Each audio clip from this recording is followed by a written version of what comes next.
네, 화제가 된 이슈를 짚어보는 시간 이슈앤스토리입니다. 최영일 시사평론가 김남국 변호사와 함께 이야기 나누겠습니다. 어서 오세요. 네, 안녕하세요. 반갑습니다. 자, 감독 김기덕 또 배우 조재현 씨, 이 성폭력 의혹이 추가로 공개되면서 또 큰 파장을 몰고 있습니다. 조재현 씨가 방송 이후에 공식 입장을 내놨네요. 네, 공식 입장이 나왔는데 지난 3월의 입장과는 좀 상반된 입장입니다. 예. 지난 3월에 최초의 조재현 씨에 대한 미투 폭로가 나왔을 때는 이 조재현 씨가 나는 죄인이다. 나로 인해 피해를 입으신 분들께 머리를 숙여 죄송하다라고 하면서 사실상 칩거에 들어간 상황이었는데요. 네. 이번 후속 보도를 나온 이후의 입장은 좀 달랐습니다. 예. 일단 제1교포 여배우와의 이 관계에 대해서는 이 합의된 성관계였다라고 이야기를 했고요. 이 당시 제1교포였던 이 여배우가 이 드라마와 배우 활동을 하차하게 된 경위에 대해서는 드라마 작가에게 이 수천만 원을 두고 캐스팅된 부분이 감사해서 걸려서 이게 배우를 그만둔 것이고 나와는 무관한 일이다라고 이렇게 해명을 했고요. 오히려 조재현 씨가 이 여성 배우의 어머니로부터 협박을 당해서 지난 10여 년간 1억 원에 가까운 돈을 송금을 했다. 네. 그리고 해당 송금 내역을 가지고 있다라고 이렇게 이야기를 하고 있고요. 또 이제 추가 보도로 추가 피해가 이제 어제 이제 보도가 나왔었는데요. 이 가라오케 회식 자리에서의 성추행과 관련해서도 그런 일은 없었다. 성폭행한 사실이 전혀 없었다라고 이야기를 하고 있고요. 해당 사건과 관련해서 대표가 이 방송사 프로그램과 제작진과 인터뷰를 한, 그러니까 그런 일이 없었다라고 한 인터뷰한 내용이 들어가지 않았다라고 하면서 오히려 이게 굉장히 좀 편파적으로 된 이 제작이다라고 예. 이렇게 입장을 밝혔습니다. 네, 의혹을 전면 반박하고 있는데 이 방송에서 그동안 알려지지 않았던 어떤 내용들이 추가로 폭로가 됐습니까? 그러니까 이 심층 탐사를 통해서 밝혀졌던 내용이 있는데 예. 조재현 씨의 경우에는 이제 일본에 거주하는 여배우 이렇게 이제 확인된 것들이 계속 화제가 됐던 거고요. 지금 김기덕 감독 쪽은 이 증언은 좀 심각합니다. 여배우 이 씨가 어떤 얘기를 했냐면 이 차를 기다리느라고 버스를 기다리느라고 벤치에 앉아 있었는데 예. 길거리죠. 예. 김기덕 감독이 다짜고짜 반바지에 손을 넣었다. 네. 화들짝 놀라서 이제 뿌리치고 이제 자리를 피했다는 건데 이렇게 얘기를 합니다. 김기덕 감독의 스타일이 딱 그런 식이었다. 이런 얘기를 하고 있고요. 또 분장 스태프의 증언도 있었어요. 그러니까 이 영화를 하는데 배우 외에도 여러 명의 이 제작진들이 함께 돕지 않습니까? 그렇죠. 근데 분장 스태프에게 다짜고짜 나와 자자. 그래서 이제 피했더니 오토바이를 타고 숙소까지 찾아왔다.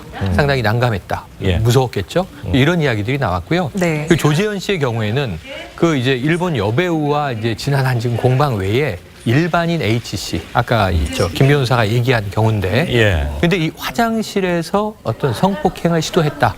성추행으로 이제 그쳤는데요. 이러한 정황들은 또 이 여배우의 증언과도 이 행동이 비슷한 양식을 띠고 있거든요. 네. 예. 이런 면에서는 또 조금 신빙성이 있는 것 아닌가 또 추정하는 대중들도 많아서 예. 지금 일단 부인은 했지만 조사는 필요한 거 아니냐는 여론이 높아지고 있습니다. 네. 이런 내용을 접하는 시청자 여러분들께서도 참 마음이 좀 답답하시고 참담하죠. 예, 참담하실 텐데 김기덕 감독 방송 이후에 나는 지금 이혼 위기에 처해 있다 이런 얘기까지 했다면서요? 네, 이제 지난 6월에 이 방송사 제작진과 여배우들에 대해서 명예훼손으로 형사고소를 하면서 이혼소장까지 함께 접수를 했습니다. 예. 그래서 이 사건으로 인해서 이 수사 중인 사건에 대해서 단정적으로 나를 이 범인으로 몰아갔기 때문에 이걸로 인해서 가정이 위태롭게 되었다. 그래서 현재 이혼 소송 중에 있다라고 이야기를 하면서 어려움을 좀 호소를 하고 있고요. 네. 그러면서 방송에서 이 피해자들이 익명으로 여러 본인의 피해 사실을 인터뷰하고 있는데 당당하게 실명으로 이야기를 해달라라고 이야기를 하고 있고 예. 방송이 아닌 수사기관에 대해서 진실을 이야기를 해달라라고 이렇게 요청을 한 상황인데 조금은 납득하기 어려운 것은 만약 이혼 위기가 왔다라고 한다면 오히려 부인에게 이혼 소송을 당하는 어떤 피고의 입장이 되어야 되는데 예. 피고의 입장이 아니라 오히려 김기덕 감독이 이혼 소송을 제기를 한 상황이기 원고가 때문에 된 건가요? 네, 원고가 된 상황이기 때문에 그 점은 좀 특이한 점이라고 봐야 될 것 같습니다. 네. 김기덕 감독은 곧 개봉 예정이었던 영화도 취소될 예정이라면서 억울하다는 입장을 거듭 밝히고 있습니다. 일은 계속하겠다 이런 입장까지도 밝혔네요. 그러니까 본인은 지금 무고하다는 입장이잖아요. 예. 당당하잖아요. 오히려 방송에서 익명의 제보를 통해서 확인되지도 않은 사실인데 본인은 그런 일이 없다고 부인하는데 나의 직업적인 위기까지 맞고 있다. 예. 그러니까 상당히 지금 좀 본인이 오히려 분노하고 있는 상황으로 보여져요. 그러니까 본인은 이제 영화 감독이고 조재현 씨는 영화 배우고 이제 배우에서는 이 대학로에서 극장까지 운영하고 있다가 미투 사태가 연초에 터졌을 때 극장도 접는 것으로 예. 그렇게 다 이제 자숙하는 것으로 됐는데 이제는 오히려 떳떳하다고 나오는 입장이니까 네. 예. 그 이 국민들의 요구가 그거거든요. 법적으로 가려달라. 그리고 죄가 있다면 처벌해달라. 그런데 미투 운동 올해 이제 초에 반짝 바람이 불었습니다만 지금 좀 미지근해져 있어서 이 청와대 국민 그 청원 게시판에는 지금 엄격하게 처벌해달라. 예. 문제는 뭐냐면 공소시효가 지금 계속 문제가 네. 되고 있습니다. 그렇군요. 자, 김기덕 감독 제작진과 방송에 출연한 여배우를 고소한 상황입니다. 그리고 이번에 추가로 폭로한 방송에 대해선 방송금지 가처분 신청까지 했는데 기각이 돼서 방송이 나간 그렇죠. 거죠? 네, 맞습니다.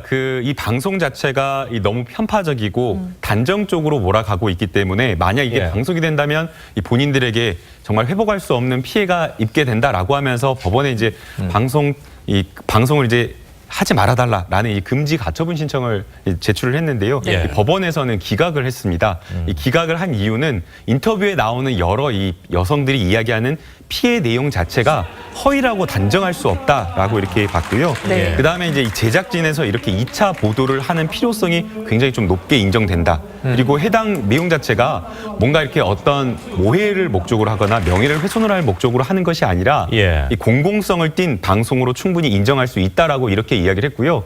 그다음에 이제 재판부에서 또 하나 지적을 한 것은 제작진에서 김기덕 감독과 조재현 씨에게 이 반론권을 충분히 주면서 이 취재를 요청하고 있는데 이 방송에는 또 적극적으로 응하지 반론권에 응하지 않으면서 네. 이렇게 법원에 이 가처분 신청을 하는 것은 이해할 수 없다라고 하면서 모두 기각을 했습니다. 네, 피해자들 어떨지 피해자 대변인의 이야기 먼저 들어보시고 이야기 나누겠습니다. 너무너무 후련하고 이 일을 다뤄줘서 일부라도 세상에 알려준 PD수첩에 너무 감사드린다고. 마치 오늘 내가 생일을 맞은 것 같다고. 고소를 했지만 검찰이 너무 소극적으로 수사를 해서 너무너무 화가 나고 울분에 가득 차 있었는데 일부라도 그 실상을 알릴 수 있어서 몇 년간 쌓여 있었던 울분과 분노와 이 모든 체증이 내려갔다고 했습니다. 예. 네, 김기덕 감독과 배우 조재현 씨는 이 여성들에게 법적 대응까지 예고를 하면서 이 여성들에 대한 2차 피해까지 우려되는 상황입니다. 네. 예. 처음에 미투 폭로 당시에 경찰 수사가 진행이 되는 줄 알았는데 네. 이 수사가 제대로 잘 진행이 안 되고 있는 겁니다. 거죠. 경찰 단계뿐만 아니라 아까 대변인이 지금 검찰이 소극적으로 임하고 있다. 예. 이 이야기가 왜 나왔냐면 공소시효예요. 그러니까 근거와 법적 절차라는 게 있는데 지금 이제 나와 있는 사례들이 10년 훌쩍 거슬러 올라가서 2000년대 초반 이야기들이 주로 나오다 보니까 예. 수사를 해서 진위를 가린들 법적으로 처벌할 근거가 없다는 거죠. 그러니까 이거 수사를 하나만 하다라는 거죠. 그럼 뭐 기소하기도 검찰 입장에서는 좀 난감하지 않나요? 기소를 할 수가 없는 예. 거죠. 이 법적으로. 우리가 뭐 이 정치인 수사할 때는 항상 공직선거법 얘기 그렇죠. 기간 나오는 거고요. 예. 미투 운동을 따지다 보니까 이게 법 개정이 되긴 했지만 그 이전에 나왔던 사건들에 대해서는 어떻게 처벌이 불가한 기소할 수 없는 상황이니까 그럼 수사한들 뭐 하랴. 뭐 사실 수사기관은 김이 좀 빠질 것 같긴 합니다. 예. 그래서 이게 지금 여러 차례잖아요. 전 아까 김 감독하고 조지현 씨 측에서 참 이게 해서는 안 될 말을 하는 게 익명 뒤에 숨어 있지 말고 실명을 밝히고 나와라. 예. 2차 피해 받는 상황들을 우리가 연초부터 네. 계속 보지 않았습니까? 뭐 2차, 3차, 네, 뭐 2차, 3차, 4차 계속되죠. 가고요. 예. 김지은 씨만 처음에 얼굴 공개하고 인터뷰했다가 주변에 가족도 네. 있고 친구도 있고요. 지금 심리 치료 받고 있는 상황이고 막 예. 이런 상황들인데 그래서 그것은 말이 안 되고 정말 법적으로 밝히고 싶다면 예. 문제는 이 H 씨가 그런 이야기를 했는데 나는 과거에 피해를 당했지만 최근에도 사례가 있다는 이야기를 듣고 있다. 그러니까 적어도 10년 이내에 또 유사한 패턴으로 성추행이나 성폭행이나 어쨌든 성적인 가해를 당한 여성이 등장한다면 이때는 좀 이 수사가 급물살을 탈 가능성이 있거든요. 네. 예. 근데 어쨌든 지금은 그러한 사례가 드러나지 않은 상황에서 뭐 김 감독과 아까 이 조재현 씨 쪽에도 반론권이 있기 때문에 우리가 있을 것이다라고 단정할 수는 없는 거고요. 그러한 가능성을 이야기하는 과거의 피해자가 있으니까 예. 이거 지켜봐야 될 것 같고. 그런데 네, 조재현 씨랑 김기덕 감독이 이런 식으로 나오게 된다면은 네. 추가 피해를 당했다고 주장하는 여성들 입장에서도 더 이야기를 하기가 네. 어려운 상황이 되는 것 같아요. 두 가지 상황이 있을 것 같습니다. 왜냐하면 더 분노해서 나올 수도 있고요. 그렇죠. 과거에 이윤택 감독의 경우에는 사과 기자회견을 하는 것을 보다가 뛰쳐나와서 기자회견이 이루어지고 있는 상황에서 추가 폭로를 한 경우도 있었어요. 그렇죠. 왜냐하면 예. 나는 정말 고통 속에서 살고 있었는데 피해자는 가해자는 저렇게 당당하다고 이야기를 하는구나.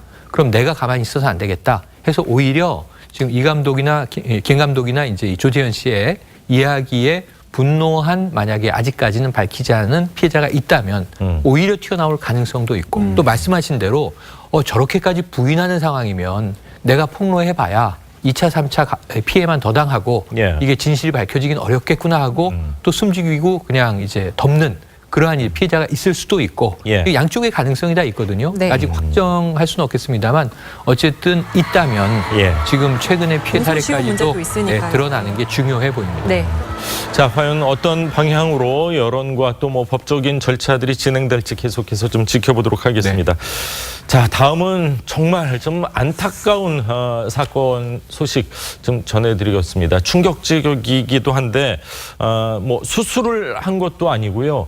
우리가 흔히들 침 맞으러 한 의원 가져가는데 네. 이제 봉침이라는 거를 맞고 사망하는 정말 안타까운 사고가 발생했습니다. 네, 경기도 부천에서 지난 5월에 있었던 사건입니다. 이 예. 30대 여성인데요. 여교사였던 것 같습니다. 선생님이시군요. 네, 네. 안타깝게도 이제 5월 15일 스승의 날 아마 그 수업이 없다 보니까 한의원을 좀 찾았던 것으로 보이는데요. 예. 허리가 아파서 이 허리 치료를 좀 받으려고 한의원을 찾았다라고 합니다. 이 한의원에서 이 디스크나 이런 부분의 통증 치료를 위해서 이 봉침을 좀 많이 맞지 않습니까? 이 30대 여성도 봉침 치료를 맞는 그런 상황이었는데요. 시술을 받고 나서 갑작스럽게 쇼크 반응이 왔다라고 하고 있고요. 예. 이 쇼크 반응 이후에 뭐 한의원 측에서는 나름대로 응급과 관련된 여러 조치를 취했다라고 이야기를 하고 있는데 그럼에도 불구하고 심정지가 왔고 112 구급대에 바로 연락을 해서 구급대가 오고 와서 뭐 응급처치나 이런 것들을 시도를 했지만 결국에는 끝내 사망을 하게 된 사건입니다. 뭐 부검을 해봤는데 당시 이제 30대 여성 같은 경우에는 뭐 아직 굉장히 젊은 나이이기 때문에 합병증이라든가 여러 이 사망에 이르게 될 원인은 없었다라고 합니다. 예. 거의 봉침이 사인이라고도 볼 수 있겠는 상황인데 봉침 맞아 보셨습니까? 이게 정말 사망에 이를 수도 있는 그런 예. 시술입니까? 저는 아까 김남구 변호사님 얘기할 때 뭐 많이 맞으시잖아요. 그래서 많이 맞진 않죠. 일부 맞는 분들은 계시죠. 예. 분명히. 그래서 이것은 국제학술지에도 효과가 있다고 실리기도 했고요. 대체요법으로는 좀 자리를 잡은 것 같긴 해요. 이 봉침 혹은 벌침이라고도 하는데 이게 벌에 침에 독이 있는 건 우리가 알잖아요. 어릴 때 벌에 쏘여 보면 이렇게 붙지 않습니까? 그렇죠. 예, 그리고 상당히 아프고요. 따끔따끔하고. 그러니까 이 벌이 자신의 생존을 위해서 위급한 상황에 적에게 쏘는 겁니다. 그러니까 이게 벌의 무기인 거죠. 그런데 우리가 뱀의 독도 가끔 약으로 쓴다고 하는데 이 독을 정제해서 추출해서 침에 발라서 몸의 경혈에다가 놓게 되는 겁니다. 예. 그렇다면 이게 주로 어르신들이 이용하는데 통증 완화에 효과가 있다 그래요. 류마티즘이나 어쨌든 이 관절염 쪽 이쪽에 효과가 있다고 하고 또는 손상된 간을 좀 회복시켜주는 효과가 있다고 하는데 그런데 여기서 저는 이 사인은 지금 국가수는 과민성 쇼크로 추정은 하고 있습니다만 예. 네. 벌침은 알러지가 있는 분들이 있어요. 체질적으로. 과거 영화에도 나오기도 했는데 예. 정말 어린아이가 벌에 쏘였는데 이유 없이 사망하는 겁니다. 이게 이제 벌침 알러지라고 하는 거거든요. 사람마다 좀 민감하게 그럴 수 특정한 있죠. 부분에 예, 반응하는 맞습니다. 체질들이 있거든요. 그래서 이러한 부분들이 사전에 어떤 알러지 문제라든가 혹은 과민성 문제들을 조금 잘 제어할 수 있는 테스트나 검사를 하지 않고 놓게 되면 네. 예. 이렇게 위험할 수 위험할 있다라는 반증이 되는 사건 아닌가 싶습니다. 네. 예. 이번 사건의 경우에는 사고 발생 이후에 응급처치도 부실했다 이런 의혹도 제기된 상태네요. 네, 그 유가족 측에서 강력하게 문제 제기를 하고 있는데요. 이 여러 가지 문제를 제기를 하고 있는데 앞서 최윤 교수님께서 이야기를 해주신 대로 이 봉침이라고 하는 것 자체가 이 알레르기 반응을 일으킬 수 있기 때문에 예. 봉침을 항상 시술하기 전에 이 테스트를 한다고 합니다. 그래서 실제 이러한 어떤 알레르기 반응이 있는지 여부를 테스트를 해야 되는데 그런 부분을 제대로 하지 않았다라고 하면서 뭐 미리 조금 이렇게 해보는 건가요? 네, 맞습니다. 그래서 예. 사전적인 어떤 그런 반응 검사를 제대로 하지 않았다라고 주장을 하고 있고요. 예. 그다음에 이제 쇼크가 된 심정지가 온 이후에도 적절한 응급 조치를 병원에서 제대로 하지 않았다라는 겁니다. 예. 그래서 이 심정지가 된 이후에 49분 이후에서야 이 뭐 112 구급대가 도착을 해서 가정의학과 출신의 의사가 이제 뭐 여러 가지 응급처치와 관련된 부분을 후속 조치를 했다라고 이야기를 하고 있는데 예. 해당 부분이 안 됐다라고 한다면 사후적인 어떤 응급과 관련된 부분도 그럴 수 미흡했다라고 있겠네. 볼 수 있고요. 예. 그다음에 알레르기 반응에 대한 테스트를 거친다고 하더라도 또 많은 양의 봉침이 이 시술되었을 경우에는 전혀 여러 뭐 호흡곤란이라든가 이런 어떤 쇼크 반응을 일으키지 않는 사람들도 간혹 가다가 아주 예외적으로 쇼크 반응을 일으킬 수 있다고 합니다. 그렇기 네. 때문에 이 쇼크가 왔을 경우에 바로 시술을 할 수 있는 이런 진정시킬 수 있는 여러 약물 투여나 이런 것들을 준비해 놓고 뭐 해독제를 네, 맞습니다. 거죠? 이런 것들을 예. 구비해 놓고 있어야 되는데 그런 부분을 구비를 하지 않고 적절하게 조치를 취하지 않았기 때문에 이 굉장히 문제가 많은 시술이었다라고 지금 유가족들이 주장을 하고 있습니다. 유족들 입장에서는 결혼한 지 6개월밖에 안 된 신부 아닙니까? 신혼입니다. 완전히 하늘에 신혼이고요. 뭐 날벼락이죠, 사실. 그런데다가 지금 이제 이 신혼 때 예. 결혼 초기에 좀 아이를 갖기 위해서 감기가 와도 감기약도 지금 안 먹고 있던 이런 상황인데 조심하고 예. 있었던 상황. 근데 본인의 건강을 위해서 지금 병원을 찾았다가 이런 변을 당했으니까 이게 아무리 쇼크사는 대비가 어렵다고는 하지만 아까 말씀하신 대로 전후 조치가 좀 미흡했던 부분의 정황은 의심이 강하게 들기 때문에요. 법적 처벌을 피하기도 어렵지 않겠나 싶은데 예. 어쨌든 이게 돌아가신 분이 살아오진 못하니까 이 30대 여기사의 사례는 지금 너무너무 안타깝습니다. 네. 예. 정말, 정말, 유족이랑 예. 한의사 측 정말 법적 공방까지 예상되는 상황인데 네. 앞으로 어떻게 될지 좀 지켜보도록 하겠습니다. 예. 예. 자, 다음 이야기를 좀 하겠습니다. 필리핀의 정말 강한 대통령이죠. 두테르테 필리핀 대통령. 필리핀 경찰들을 불러 세워놓고요. 뭐 학교에서 선생님이 훈시하는 네. 거에 한 1000배, 뭐 10,000배 정도 무서울 정도로 눈을 부릅뜨고 카메라도 직접 뭐 쳐다보고 어떤 얘기를 했는지 한번 들어보십시오. Meron akong special unit. Habang buhay, bantayan kayo. At pag nagkamali kayo ng konti, sabihin ko, patayin kayo. Pag ganon kayo ng ganon, patayin ko talaga kayo. Pag nangamatay itong mga na to, huwag kayong pumunta sa amin at magsisigaw kayo ng human rights, due process. Inawarningan ko na kayo eh. 정말 지구상에서 대통령인데 카메라가 돌고 있는데도 네. 불구하고 저렇게 욕을 욕을 할 수 있는 대통령은 아무리 생각을 해봐도 한 3손가락, 뭐 많아봐야 뭐 5손가락 국가 정상밖에 없는 것 같은데 자, 카메라를 보면서 가족에게까지 나한테 뭐 인권 운운하지 마라. 운운하지 마라. 뭐 정말 뭐 처단하겠다라는 네네. 뭐 그런 유사한 도대체 무슨 일이 있었길래 저렇게 화가 난 겁니까? 저 자리에 예. 100여 명의 경찰관들이 도열해 있었어요. 예. 네. 경찰관들을 도열시켜 놓고 대통령이 하는 이야기가 너희들이 앞으로 내가 철저하게 지켜볼 텐데 예. 손톱만한 실수라도 하면 죽이라고 지시하겠다. 이거 뭐 암살 명령을 내려서 예. 쥐도 새도 모르게 처단해버리겠다. 이런 무시무시한 얘기를 하는 거예요. 그리고 그 이후에 나 여기서 경고했으니까 그런 일이 벌어지더라도 나 찾아와서 인권 운운하지 마라 이런 얘기를 하는데 경찰들은 비리 경찰들입니다. 비리 경찰이요. 그러니까 예를 들면 마약 매매라든가 혹은 매매춘 예. 또 그 외에는 여러 가지 이제 뭐 뇌물이라든가 그러니까 여러 가지 민생과 관련해서 공직자가 해서는 안 될 비위 비리를 저지른 경찰관들을 모아놓고 보통 우리가 법정에 넘기잖아요. 예. 비위를 네. 저지르면 법정에 넘기는 게 아니라 대통령이 다 필요 없다. 훈육주임처럼 예. 내 눈앞에 도열시켜 놓고 너희들 앞으로 지켜볼 텐데 조금이라도 문제 더 저지르면 죽여버릴 거야 지금 이렇게 얘기하는 거거든요. 네. 무서운 장면이죠. 학교 다닐 때 선생님이 너 전학 보낼 거야, 잘라버릴 거야 이런 얘기는 네네. 들어봤어도 맞습니다. 죽여버리겠다는 이야기를 내가 살고 있는 나라의 대통령이 한다. 정말 100명은 공포의 그 시간이 아니었을까 그런 생각입니다. 근데 워낙 또 원래 말과 행동이 좀 거침없기로 유명한 대통령이잖아요. 의상은 또 그동안- 자유분방하게 입으시면서 청자켓을 네. 걸쳤어요. 네, 그동안의 모습들 저희가 모아봤는데요. 화면 만나보시겠습니다. If there's an open defiance, you will die. And if it means many people dying, so be it. I apologize for the death of your compatriot. I'll send their heads to you.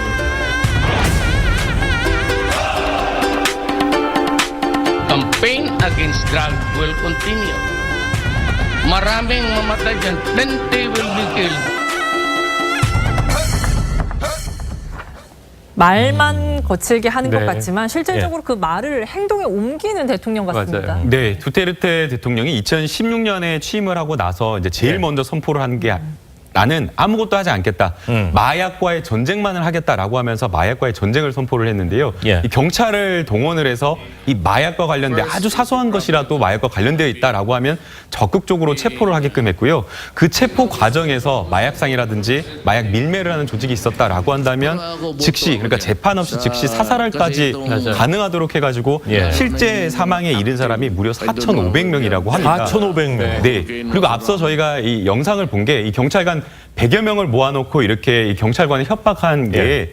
마약과의 전쟁이 어느 정도 끝났다고 이 선언이 그렇군요. 이 생각이 되자 이 두테르테 대통령이 예. 이제는 부패와의 전쟁을 하겠다라고 그렇죠. 하면서 예. 경찰들을 불러서 이렇게 한번 이렇게 협박을 한 것으로 보이는데요. 뭐 한다면 하는 대통령이기 때문에 이것도 예. 긴 말이 아니라 정말 부패와의 전쟁도 뿌리 뽑겠다라는 마음으로 하고 있는 것 같습니다. 네. 예, 마음은 시원한 것 같은데 인권과 관련해서는 높은 점수 주기는 좀 어려운 대통령인 것 같습니다. 자, 오늘 두 분 말씀 여기까지 듣겠습니다. 감사합니다. 고맙습니다. 감사합니다.